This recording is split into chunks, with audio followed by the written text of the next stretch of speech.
Hello and welcome to the Dragon Ball Super Fusion World deck list and guide for Set 3's brand new starter deck leader, Bardock. We're going to be covering everything you need to know from the leader, the contents of the starter deck, and the two deck variants that I think make this leader a huge threat next set, starting with the leader. The front side is a standard 15k leader that draws when attacking and awakens at 4 life or less, but once it awakens, it becomes an archetype master. Once awakened, your leader becomes a 20k body that also becomes a 25k swing when attacking and draws for you, giving it the flexibility to hit big bosses and apply pressure offensively. Bardock also has the archetyped ability to activate during battle once per turn on your turn to look at the top card of your deck, and if it has the Bardock crew trait, then you can use it as a combo. All other cards get bottom decked. Now, at first you might think that this ability is extremely luck-based. However, once you see the other cards this leader has in its arsenal, you'll quickly find that you actually make your own luck. Let's start with the base cards from the starter deck. Now, before we get started, we actually don't have the exact card list or quantities of each cards, but I'm making a super educated guess based on previous starter decks, like how we have only 2 copies of the SRs in the deck. That just makes sense. We have 2 copies of the extra card that boosts one of your battle cards or leaders by 15k. We have only 2 copies of our Self-Awakener, and then we also have another 2 copies of a about 3 to 4 drop that has a pretty good ability, and honestly it feels like it would have to be the 3 cost Bardock. I could be mistaken, it could in fact actually be the Frieza or the Vegeta Youth that is instead only 2 copies, but regardless it's typically going to be another common card that is 2 copies, and I'm just going to make the educated guess that it is Bardock. Now with that, let us check out this full deck list. We have our second card in the deck, the Great Ape Bardock. It's a vanilla card that gives you a 30k body for 10k combo, and then we have this guy, the 1-drop 2-power Kakarot, which is kind of funny, but it essentially gives you your energy marker back. On play, place 1 card from your hand at the top or bottom of your deck. So again, this synergizes with the whole Bardock crew, placing a card to the top of your deck. So you can play this, and then you also get an energy marker. So then if you activate your ability, you'll be able to guarantee that it is a Bardock's crew member. This is just a staple in the actual starter deck. Then we have our 1-drop cantrip that draws for you. We have personally the best super combo out of all the super combos. If you don't agree, I'm sorry, you're wrong. I'm just kidding.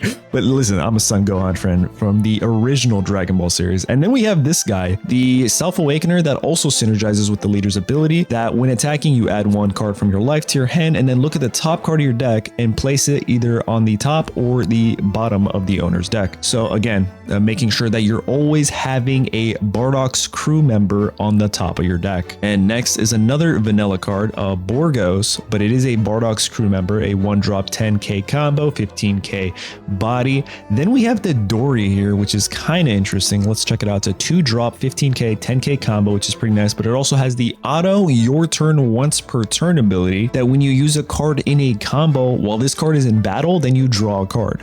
Now the way I see this is it has to be comboing into this card, because how else will you be in battle technically, right? Because this card has to be in battle, so you have to swing with your Dodoria, and then if you combo for him, then you get to draw, which is honestly a pretty nice ability to have. Next is Nappa with hair.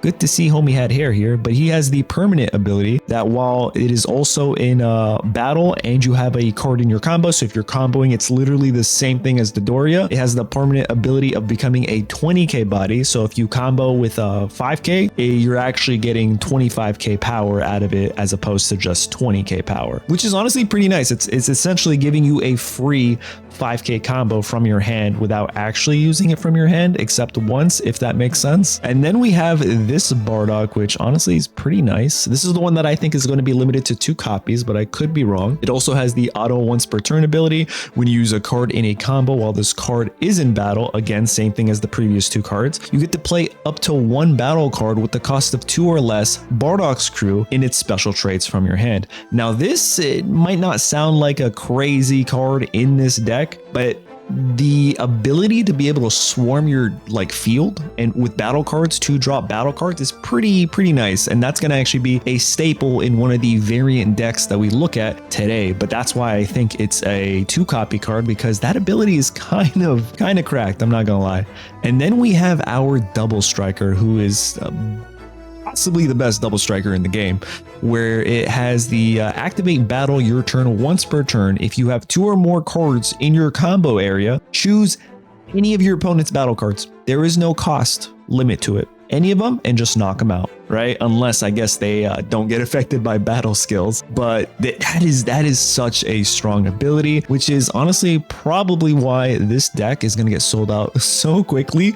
Competitive players are probably just going to get 2 of this deck, so that way they can have a full set of this double striking Bardock. It's actually nuts. Then we have another 2-drop 20k vanilla card that provides 10k combo. But then check this out. We have our Frieza here, which is honestly way better than I thought initially. It's a 4-drop 25k power with 5k combo, but has the when attacking, choose up to one of your opponent's battle cards with a cost of 3 or less and Saiyan and just knock them out. This is going to be very good going into almost every color group, right? Except maybe yellow Frieza.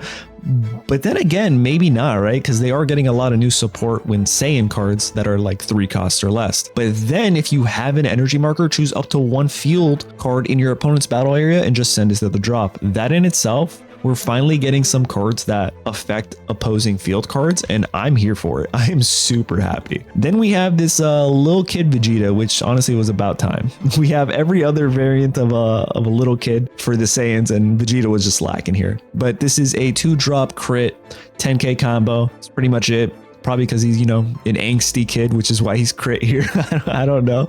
But then we have our 4 copies of the field card, which I'd imagine is the 4 copies. This is the one where you activate during battle, you switch this card to rest mode, and then you look at the 2 cards from the top of your deck and place them back on top or bottom in any order, right? Which is really good against synergizing with the leader's ability. And then finally, we have this card, which is kind of like Gallic Gun, but with extra steps. Choose your leader or up to one of your battle cards, and it gets plus 15k power for the battle. Then if you have a card in your combo area, you draw 1 card. So really important to note that you need to combo first and then use this. If you use this first before comboing, that second part of the ability doesn't proc, and I could already tell you that if I didn't really pay attention to that, I would have made that mistake on the digital client, right? So definitely something to pay attention to for resisting Destiny. But that is the base starter deck right there. There's nothing special to it. That is what you're probably getting as opposed to the copies. I don't actually know the exact numbers, but these are the cards that you're getting with your starter deck. Now, how do we use this and upgrade it to making it super competitively viable? Well, I got 2 options for you. First is my Bardock combo set, which is exactly what the name suggests. We're all about extending our combo power and just going crazy. First, we have 3 copies of our 1-drop draw card here. I guess you could run 4, but I'm really trying to lock it in at 50 cards, plus the leader. I'm not trying to go over, but if you're really pressed on having that extra drop potential, I guess. The reason I cut it out is because it's a 5k combo, and this whole deck is about combo, right? And then we have Gene here from the Broly series. And this is the set 3 booster pack card right here. It's not from the starter deck, where it has the activate battle ability where you can switch this card to rest mode, reveal the top card of your deck, and use up to 1 battle card with Saiyan in its special trait as a combo. Place the rest at the top of the owner's deck. So in case you don't know what card is on the top of your deck, you can use this first, see if it's a Saiyan card, which you'll notice this whole deck is pretty much Saiyans. Or if it's a Bardock's crew, you just put it right back to the top, and then you could use your leader's ability. Plus, it's a 10k combo, which is honestly really nice. We have our vanilla copy right here of the 2-drop 20k body, Shugesh. This is going to make sense in a bit. Actually, I'll just tell you now, this synergizes with the 3-drop that, brings out other 2-drops from your hand when you use a combo on the field. We already talked about this from the starter deck. Then we have our Self-Awakener. We have 4 of them because, again, this synergizes with the leader's ability really well. And honestly, it's a really strong card. Then we have, I believe this is a promo card. Yes, it is. It has the permanent ability that when this card is in battle, and if you have a combo card in your combo area, it gets plus 5k power, which is pretty much like Nappa with hair. However, has the extra ability to help you self-awaken and has more combo power. So it's just a better Nappa that gives you a bit more value for an extra energy, right? This is a super rare card from the set 3 booster box. It's a Bardock's crew card that has the auto once per turn that when you use a card in your combo while this card is in battle, draw a card and then switch this to active mode. That is kind of cracked, not gonna lie. And again, it's Saiyan and Bardock's crew to always have something standing or potentially swing twice while also using combo is just, it's so good, but it only works once per turn. So like you can't just continually keep using this. All right, we already talked about this Bardock. We have 4 copies of that. Then we have some of these new staple cards being the 3-drop Son Goku GT that draws for you from life, self-awakens, but then also gives you an energy marker if you don't have one, a 25k body. Then we have the secret rare, because I'm gonna be honest, all these new black decks are gonna need this. This is such an insane card. But you'll see we don't run 4 copies. It's 0 combo. You don't need 4, I don't think. You just need 3 to get the job done when attacking once per turn. If you don't have an energy marker, get yourself an energy marker, and then at the end of the turn, if you used your energy marker during that turn, draw a card. Pretty strong. We're also throwing in this Frieza here. I made this decision while editing this deck. Being able to remove a field card, especially with all these new field cards coming out, I think it's just going to be so strong. But not even that, being a 25k body that can just knock out 3-cost Saiyans or less, yeah, sign me up. That is a pretty strong card. We only have 2 copies there. And then of course we have 4 copies of our double striker. I mean, why would you not have 4 copies of this thing? It is actually insane. It's so good. So good. We have 4 copies of the Son Gohan super combo, because again, this is the best super combo. And now for our extra cards, we have 4 resisting destiny, which is pretty much like Gallic Gun with extra steps. We have 2 of our field cards, because you're not going to want more of your field cards. If you draw it, cool. Mulligan for it, cool. If you don't get it, don't worry. You have other cards in your deck that provide combo that can also just check the top card of your deck, right? Like it's not a big problem. And instead, we're going to give ourselves a little bit of control with the 10 times Kamehameha, the 1 cost. You choose one of these effects where you can choose a single opponent's battle card with a cost of 2 or less and just knock it out. Or if you used up an energy marker to use this, which honestly synergizes with the secret rare, you can choose up to 2 of your opponent's battle cards with a cost of 3 or less and just knock them out. Personally, I really like this. It has a lot of combo potential and it's just really kind of good control. I would say it's more of a control combo deck, but I'm just going to call it combo deck. And that is the first variant, one that I really like. However, this next one is a little bit spicier. And here it is. This is my Bardock aggro approach. Now, right off the bat, when you look at this, you're like, what the heck? This is absolute like crazy. This is such a horrible deck list, but there is a strategy here. This is like super aggro. And I'm just going to walk you through my thought process and you guys let me know in the comments what you think, things that you would improve on, right? So the idea here is you have your Bardock right here that brings out swarms the board with your two drops or less, right? Great stuff. Nothing crazy here. And then first row is all 2 drop or less. So you synergize this a ton with all these cards. We have our 1 drop that draws for you. We have our 1 drop gene that actually checks the top card. You get the combo with a Saiyan. If not, if it's a Bardock's crew, send it back. Use your leader's ability. Nothing crazy here. We have, here's another engine that's really cool. This is better for late game, applying pressure, right? A lot of our abilities is by using combo. So we want a lot of 10k combos. Let me paint you a picture here. This guy, late game, you send out, battle, early game, doesn't matter. You have 10k combo. You use him, he's gone. Our next card here, Hercule GT, is personally one of my favorites. It's like Pilaf with a couple extra steps, in my opinion, but check this out. On play, if you have an energy marker, so that's where this is important. You need your energy marker, and we have cards that give us an energy marker. You can add up to 1 non-Hercule GT card with a cost of 1 or less from your drop back to your hand. So you can't Pilaf engine this card, but check this out. You can play this card.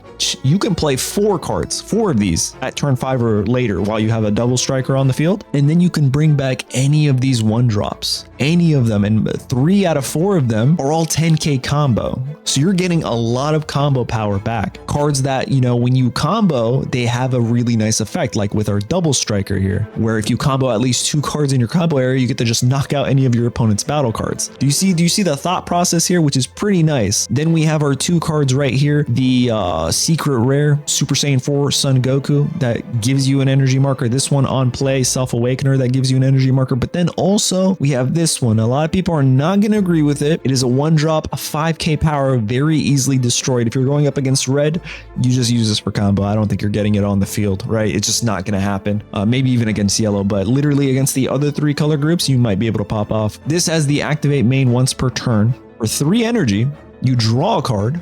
Then if you don't have an energy marker, get yourself an energy marker. It's not bad, but the fact is it gives you an energy marker and it has a 10k combo, which I think is really nice, right? So now we're starting to understand how this is like a super aggro approach. You get your small bodies onto the board and then you just combo and you just do damage, right? Because then we have this guy here that when you give him combo, so 15k, you combo at 10k, he's at 25, he gets an extra 5, you're swinging for 30 for just comboing one of your cards. You're swinging for 30, comboing one of your 10k cards for 2 energy.